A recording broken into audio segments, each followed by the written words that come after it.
Ready to ditch the chaos and automate your audio empire?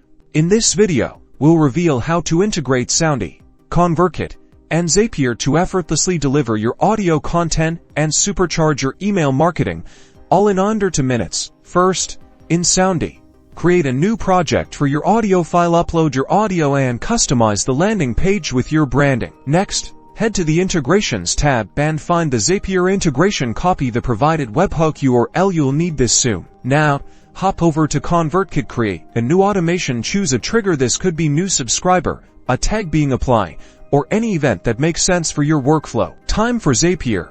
Create a new Zap. The trigger should be your Convertkit event, for example, new subscriber. Connect your Convertkit account and test the trigger. For the action, search for webhook and select post. This is where you'll paste that webhook URL you copied from Soundee earlier. Configure the webhook data. You'll want to send information about the subscriber, like their email address, to Soundee. Map the corresponding fields from Convertkit to the webhook. Add a second action step in Zapier. Search for Convertkit again, and this time, select the action to add a tag to the subscriber. Choose a tag that signifies they've received your audio content. Back in Soundee, the new subscriber information will automatically appear, and Soundee will track engagement with your audio. And finally, in Convertkit, you'll see the automation flowing smoothly, tagging subscribers who've been sent the audio, opening up opportunities for follow-up sequences and personalized campaigns. That's it, Soundee, Convertkit, and Zapier, a powerful trio to automate your audio content delivery and boost your audience engagement. Now go create some amazing audio experiences.